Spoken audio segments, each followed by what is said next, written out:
Bien, la guerra. Ya vamos a empezar con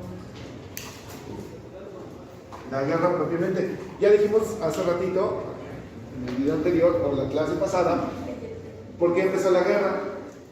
Un incidente entre mexicanos y norteamericanos en la frontera, que además venía precedido del interés de Estados Unidos por anexarse Texas. Eso queda claro, ¿no? ¿Sí o no? Sí. Va. Entonces aquí vamos a empezar. Primera idea. El 13 de mayo del 46, Estados Unidos comienza a ocupar 3 territorios. ¿Se acuerdan que ellos querían las provincias desocupadas del norte? Ya tenían Texas. ¿Alguien sabe por qué solo querían el norte del país?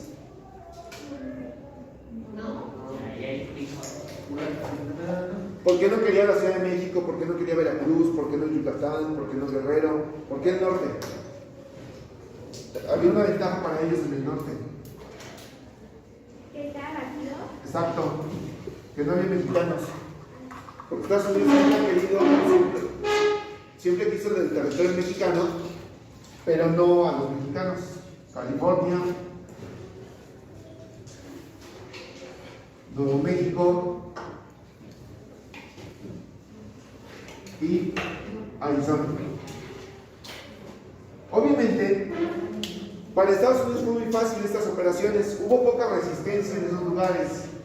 Incluso hubo regiones que más que resistirse ayudaban a los norteamericanos. Por ejemplo, California declaró su independencia de México en medio de la invasión. Hubo pocas, por ejemplo, la batalla de Palo Alto, la batalla de Buenavista, la batalla de Monterrey, fueron las únicas oposiciones que encontró el ejército norteamericano en el norte. Pero rápidamente ocupó esas provincias. La idea de Estados Unidos era agarrar esas provincias y decirle a México: ¿qué vole? ¿Te rindes? Vamos a firmar la paz. Si no te rindes, sigo invadiendo. Y es que los norteamericanos tenían listos ya ejércitos para invadir por Coahuila, por Veracruz y por Nayarit, además de los cuatro regimientos que entraron por el norte, incluidos los de Texas. Es decir, por 7 puntos México estaba ya ocupado. Y el país no se había enterado, México no se había enterado que estaba en guerra. O sea, la guerra, México la declara días después. Sí. ¿No salgo? No.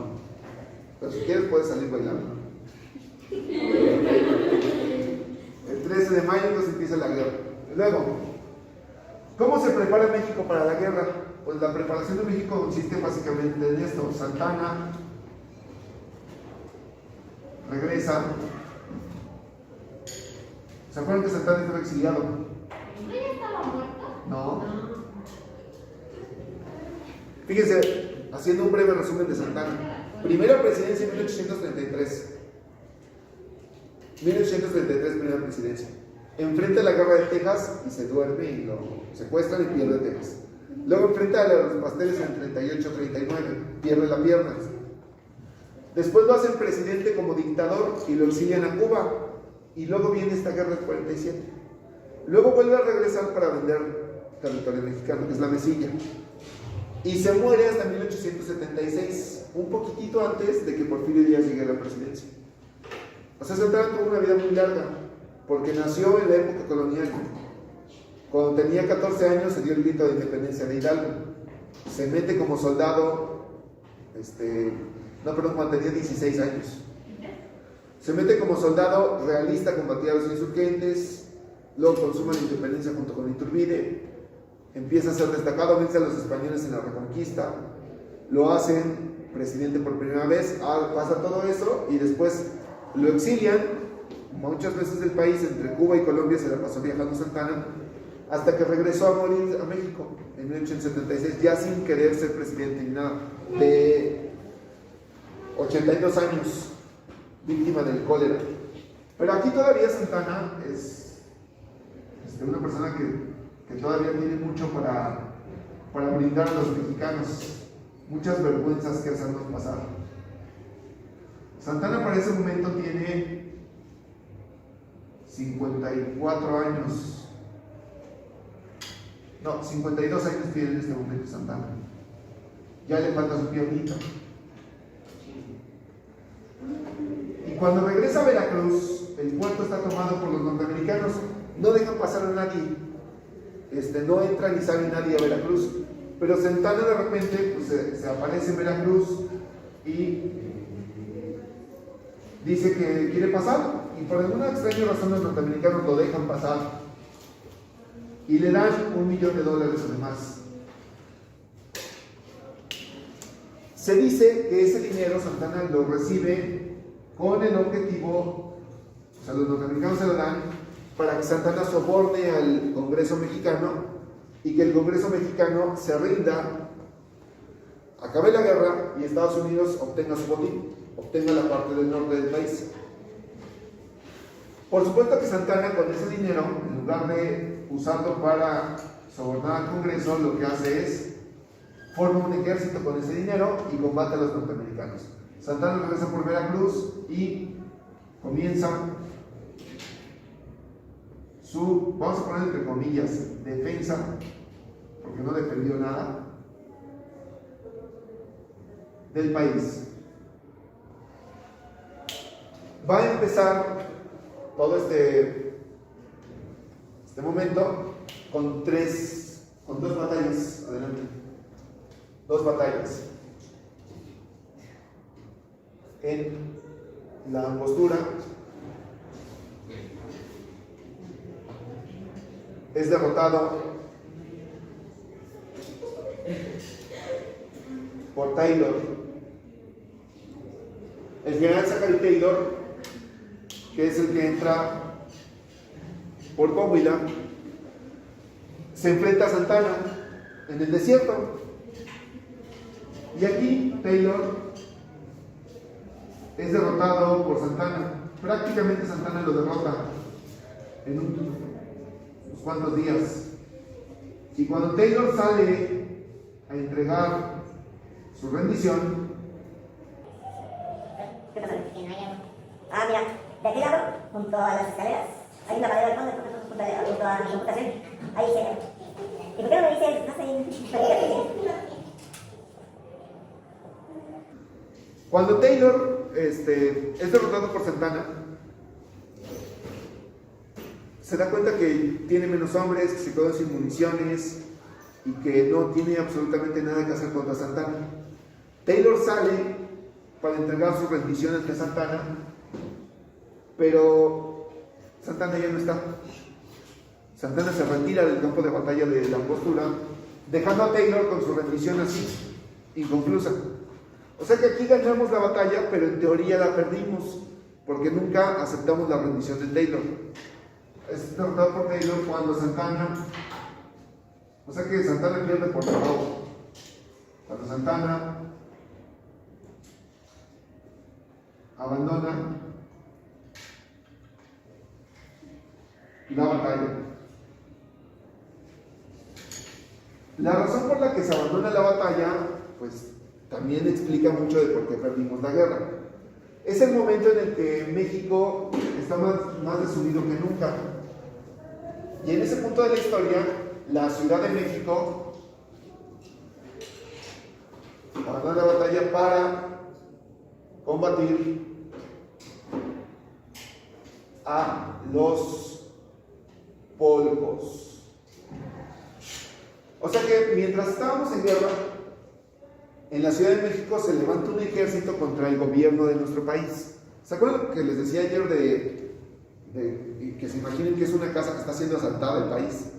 Y que los integrantes de la familia, en lugar de cooperar para ayudar, así, en lugar de decir, yo vi esto en mi pobre angelito, voy a poner carritos en las escaleras y los ladrones no van a entrar a mi casa, ¿no? En lugar de hacer eso, los mexicanos se pusieron a pelear entre sí.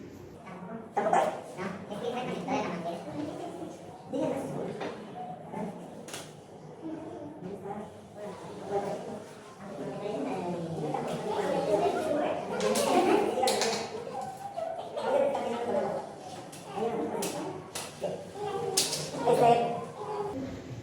combatir a los polcos. Entonces los polcos son un grupo de jóvenes que se rebelan contra el gobierno de México. ¿Para qué? Pues por diferencias políticas entre liberales y conservadores. Y los polcos distraen al ejército de nuestro país. Y en ese momento Santana, en la Ciudad de México, se vuelve a ser presidente. Santana llega y de paso se convierte en presidente de México. ¿Por qué no? Pues porque era buen momento para ponerse a hacer elecciones y para ponerse a hacer votaciones. ¿Se acuerdan cuántos presidentes tuvo México durante la guerra? ¿Dos? No, Uno. no, Tres. no. Ninguno. Fueron 2 años de guerra. En 2 años de guerra, ¿cuántos presidentes hubo en México? 4. 7. O sea que, y no crean que 7 presidentes porque se morían, sino porque llegaba uno y quitaba al otro. Decían, mira, aprovechando que no tienes ejército y que estás en guerra, yo quiero ser presidente, y lo quitaban. Y después estaba ese y llegaban los ejércitos a quitarlo a él mismo o renunciaba. Y al final fue tan ridículo la política mexicana en ese momento que cuando los norteamericanos ya llegaron al Palacio Nacional, pusieron la bandera sobre el palacio y ya ondeaba, en lugar de la bandera tricolor, la de la barra de las estrellas, las barras y las estrellas, ya nadie quiso ser presidente. La silla presidencial quedó muchas horas sin ser ocupada. Santana se fue y dejó la silla ahí dando vueltas como la de López Dóriga. ¿En serio no? El maestro y la manguera no pues vale eso. ¿Tú no tuviste problemas? No, pero escúchame, ¿qué dices? Ahí se agua. Bueno, pues vale, Entonces Santana se fue y dejó la silla dando vueltas y nadie ocupó la silla presidencial. Al final de la guerra, el único que dijo, ¿saben qué? Pues yo me hago presidente. Ya nadie quería. ¿Por qué no querían ser presidentes al final de la guerra? Porque se lo mataron. Pero, o sea, acabó la guerra, Estados Unidos nos ganó y nadie quería ser presidente. ¿Por qué? ¿Qué iba a pasar con el nombre de la persona que aceptaba la presidencia? Iba a pasar la historia como el que entregara ese territorio. O sea, Estados Unidos estaba en la mesa con un nuevo mapa. Así un poco de spoiler. Estados Unidos tenía su propuesta de paz. Y la propuesta de paz era una nueva configuración de Estados Unidos, más o menos así. Nos querían dejar Guanajuato y Veracruz hacia el sur. Querían que esto fuera México, Estados Unidos. O sea, nos querían Zacatecas, Durango, Tamaulipas, Nuevo León, Coahuila, Chihuahua, Sinaloa, Sonora, Baja California Norte y Baja California Sur. Además de California, Nuevo México, Arizona y Texas. Eso es lo que pedían los norteamericanos al final de la guerra. Ahora, ¿por qué los presidentes no querían aceptar el cargo? Porque si lo aceptaban, ellos le vendrían la culpa de que quedó así. Exacto. Ellos iban a ser los responsables de decir, ese fue el presidente que entregó el territorio. ¿Quién fue el presidente que aceptó la presidencia en ese momento y negociar con los norteamericanos y rescató todo esto que le querían quitar? Su nombre no es muy glorioso en fechas recientes, porque es Manuel de la Peña y Peña.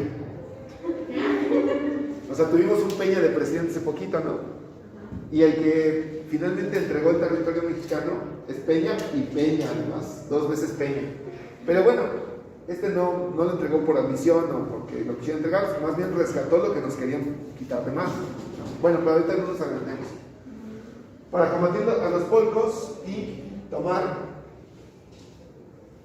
el poder. Entonces otra vez Santana es presidente, pero en medio de la guerra. Es uno de los 7 presidentes, porque acuérdense que pasa mucho tiempo. Ya tenemos entonces que Taylor entra por Coahuila. Acá. Taylor está entrando por Coahuila. Pero el que realmente va a llegar hasta la capital va a ser otro general. El general Wilfred o Wilfrido Scott. Entran por Veracruz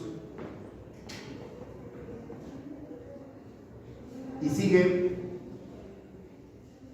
la ruta de Cortés. Dice, ya alguna vez un invasor logró conquistar ese territorio, con el Cortés vamos a seguir sus pasos. Vence en la batalla de Cerro Gordo. Y aquí tenemos a Scott, un hombre, un veterano soldado norteamericano,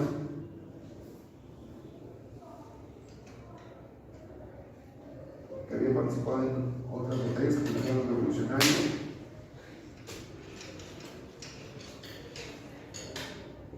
Y que su mayor ambición era tomar la Ciudad de México para después hacerse presidente de Estados Unidos. ¿Cómo se comunicaban? ¿O sea, hablaban español? Los norteamericanos tenían traductores, pero lo de menos era, no tenían mucho que hablar entre tropas mexicanas y norteamericanas más que las negociaciones de paz. Entre ellos, la comunicación entre líneas era por mensajeros a caballo todavía. No había telégrafo en México. El telégrafo se empieza hasta la década siguiente a establecer. Y los norteamericanos tienen mucha gente todavía dentro de sus tropas que hablan español. Recuerden que Texas se integró a Estados Unidos y Texas había tenido la bonita experiencia de pertenecer a México unos años. Entonces hablaban español más o menos los tejanos, ¿vale? Entonces Scott vence en Cerro Gordo y avanza hacia la Ciudad de México. Santana, que es vencido en Cerro Gordo, está en Veracruz y pudo haber hecho la defensa en Jalapa, en Perote, en Orizaba, en Tlaxcala. Pudo haber hecho una defensa en Puebla, pero que Santana decide replegarse hasta la capital del país y decir, si quieres tomar la capital, yo te espero en la capital. Y fíjense que para entender cómo son las guerras, vamos a poner aquí como siguiente: batallas de la Ciudad de México. La Ciudad de México tenía un panorama distinto al que hoy tiene. Era muy chiquita la Ciudad de México. Hoy estamos acostumbrados a que empiece la Ciudad de México en Cuernavaca y termine en Pachuca o en Querétaro. La Ciudad de México era unas cuantas calles alrededor del Zócalo. Más o menos, ¿conocen el centro? ¿Dominan? ¿Ubican dónde está la Lagunilla y Tepito? Sí. Que son como 2 kilómetros al norte tras la catedral. Pues hasta ahí llegaba la Ciudad del Norte. De este lado hasta la Alameda, que es el parque donde está junto a Bellas Artes. Por ahí más o menos. Por acá en el poniente, Circunvalación, y aquí en el sur, un poquito hasta San Antonio Abad, donde el metro de la línea 2 se vuelve subterráneo. Eso era la Ciudad de México, hasta ahí. Por acá estaba Azcapotzalco, que era un pueblito, Iztacalco, Iztapalapa, Xochimilco, Coyoacán. Pero prácticamente la Ciudad de México todavía era una pequeña población rodeada por 2 grandes masas de agua, 2 lagos. La única entrada por tierra cómoda a la Ciudad de México era por el oriente, y se veían los volcanes. Por acá estaba el cerro de Tepeyac, donde está la basílica. Esto era el lago, esto más o menos es Nezahualcóyotl, en Iztapalapa, por acá en Catepec. De este lado los cerros de Chapultepec y de Santa Fe. Y acá en el sur, todo esto del sur, había una barrera natural. Unos escudos que Santana pensó, pues por ahí nunca iban a poder pasar los norteamericanos. ¿Qué creen que son esos escudos? Unas murallas negras enormes. ¿Qué pasó? ¿Sí? ¿Lo lograste? Sí, bien. Ya avanzamos 2000 años en la historia de la Orden de los Bueyes. ¿Alguien conoce Santo Domingo? ¿Les suena? ¿Topan más o menos qué son los pedregales? ¿Han visto que Santo Domingo tiene unas calles subes y bajas, subes y bajas? ¿Sí? ¿Por qué creen que están así las calles en Santo Domingo? Porque dijeron, nada que hacer acá como toboganes para los coches. Okay. Sí, pues es que todo eso, cada vez que sube y baja una calle, está pasando por las paredes de lava que deja la erupción de hace 2000 años del Chitle, de hace 1500 años del Chitle, en el sur de la Ciudad de México. Toda esa zona, esta zona de aquí, tenía estas especies de paredes de lava, roca volcánica, exacto. Que si tú veías, podrías ver Santo Domingo, San Ángel, todos los pedregales, Carrasco, en esos tiempos una persona de una estatura promedio pues, tenía una pared de roca volcánica, y si podía llegar acá arriba, si la subía, encontraba con que aquí había otra pared y otra más y otra más y otra más y otra más, que son, en la urbanización lo que hacen es pues como que rellenar para poner pavimento, pero no romper la roca. Santo Domingo es un lugar que los terremotos no les hacen nada a los terremotos. En 2017 vieron cómo toda la ciudad quedó en caos, y en Santo Domingo, que hay una casa sobre otra, sobre otra, sobre otra, no se cayó nada. En Santocho. Dicen que porque la piedra volcánica como que no se siente tanto nada. Sí, pues la onda choca, se siente, pero no se potencia el movimiento telúrico en la roca volcánica, como si en el fango, todo lo que es Benito Juárez, Cuauhtémoc, el fango hace que se sienta más, se caen las cosas. Acá no, esto es una condición natural que deja la erupción volcánica en el sur. Y Santana pensó que los norteamericanos nunca iban a intentar pasar por aquí, porque si bien podían subir, bajar, volver a subir, no era lo mismo que una persona lo hiciera a que lo hicieran los caballos, los cañones, la pólvora, las armas y todo el aparato de guerra que traían los norteamericanos. Entonces Santana piensa que los norteamericanos van a entrar a la Ciudad de México por acá, por Puebla, y se pone a construir de este lado fuertes, fortificaciones, porque a Santana le gustaba mucho eso de la guerra estática. Él no iba y atacaba, sino que él esperaba, se detenía, calculaba el ataque del enemigo, y se pone a construir aquí unos fuertes para bloquearles el paso a los norteamericanos. ¿Qué hacen los norteamericanos? Se dan la vuelta por acá por Xochimilco, entran por Cuautla y llegan a Coyoacán, bueno, a los pedregales de Santo Domingo. Y por supuesto que no pueden pasar esas barreras. Han ido, conocen Oasis, supongo, ¿no? Han visto que tienen atrás como que es una fuente, un lago, ¿qué será? Hay agua, ¿no? Y hasta el fondo se ve una pared, como de 5 metros, que no la construyeron para que se viera bonita, sino que es una de esas paredes de lava que existían en la época previa a la urbanización. O sea, de ese tamaño eran las paredes que tenían que subir los norteamericanos, y no era una, no eran 5, no eran 20, eran cientos de, pues como cada calle de Santo Domingo. Las que tenían que cruzar desde Penisur hasta San Ángel. O sea, todo lo que es, donde está el CC Chusur, Penisur, todo Ciudad Universitaria, hasta llegar a San Ángel, de pura pared volcánica. ¿Qué hacen los norteamericanos? Pues deciden abrir una calle ahí, a punta de polvorazos. Vuelan las paredes de lava y van abriendo poco a poquito una calle acá. Dirán ustedes, ¿y qué no se escuchaba? Pues sí se escuchaba. Aquí en San Ángel y en Coyoacán, la gente empezaba a decir, ¿qué son esas explosiones? Se oye un ruido estruendoso y se ve tierra volando. ¿Qué pasa ahí? Y le dicen a Santana, señor, las tropas norteamericanas van a entrar por el sur. Ya hay explosiones, están detonaciones tremendas todos los días, Por ahí van a entrar los norteamericanos, todas las tropas están allá. Y Santana dice, son ustedes unos ingenuos, por supuesto que por ahí no va a entrar nadie. Los norteamericanos van a entrar por el oriente. En el sur solamente nos están distrayendo. Y de los 75,000 soldados que tenía México, la mayoría están de este lado, desprotegiendo al resto de la ciudad. La primera batalla de la Ciudad de México se libra en San Ángel, que es la batalla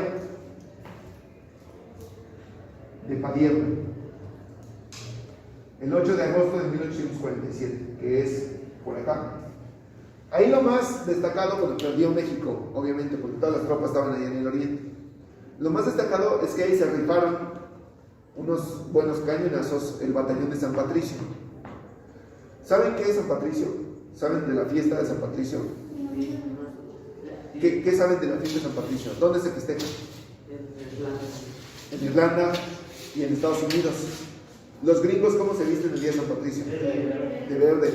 Y andan ahí con sus mascotitas de duendes y sus tréboles de 4 hojas, ¿no? ¿Saben que Estados Unidos no es católico? La mayoría de los norteamericanos son protestantes. Pero migraron ahí gente de Irlanda, precisamente. Y si decimos que los irlandeses tienen como patrón a San Patricio, quiere decir que ellos son católicos. Ah, por supuesto que no podía faltar. Ya se nos cerraron. Sí, ya se cerraron. Sí. Bueno, al ratito platicamos del batallón de San Patricio, ¿no, verdad? No. ¿Sí nos toca las horas hoy? No. Al ratito.